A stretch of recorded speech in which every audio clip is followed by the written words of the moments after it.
আসসালামু আলাইকুম ভিউয়ার্স, আশা করছি সবাই ভালো আছেন। আজ আমি আপনাদের সাথে খুবই গুরুত্বপূর্ণ একটি বিষয় নিয়ে আলোচনা করব। গর্ভবতী মায়েদের জন্য ভিডিওটি কিন্তু খুবই গুরুত্বপূর্ণ, তাই না টেনে একদমই স্কিপ না করে পুরোপুরি ভিডিওটি দেখুন।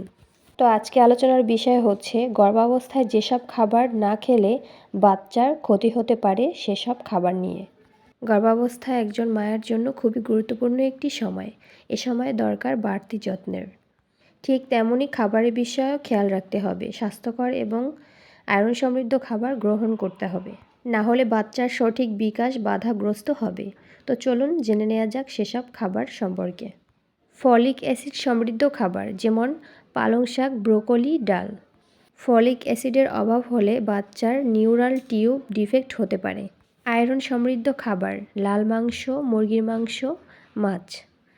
আয়রনের অভাব হলে বাচ্চার রক্ত স্বল্পতা হতে পারে।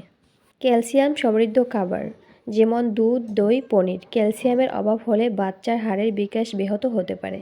প্রোটিন সমৃদ্ধ খাবার যেমন মাংস, মাছ, ডিম, ডাল। প্রোটিনের অভাব হলে বাচ্চার বৃদ্ধি ব্যাহত হতে পারে। ওমেগা 3 ফ্যাটি অ্যাসিড সমৃদ্ধ খাবার যেমন মাছ, বাদাম, বীজ। ওমেগা 3 ফ্যাটি অ্যাসিডের অভাব হলে বাচ্চার মস্তিষ্কের বিকাশ ব্যাহত হতে পারে।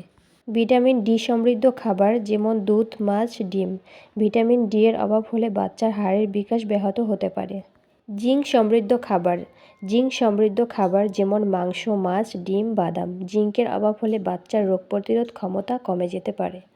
তাই গর্ভাবস্থায় এসব খাবার গর্ভবতী মায়ের খাদ্য তালিকায় থাকা অত্যন্ত গুরুত্বপূর্ণ। তো গর্ভাবস্থায় এসব খাবার না খেলে বাচ্চার নানা ধরনের সমস্যা হতে পারে। তো এই ছিল আজকের আলোচনা। আশা করছি ভিডিওটি থেকে আপনাদেরকে একটু হলেও উপকৃত করতে পেরেছি। তো ভিডিওটি দেখে ভালো লেগে থাকলে অবশ্যই একটি লাইক করবেন এবং চ্যানেলটি সাবস্ক্রাইব করে সাথে থাকবেন। তো সবাই ভালো থাকবেন, সুস্থ থাকবেন। আল্লাহ হাফেজ।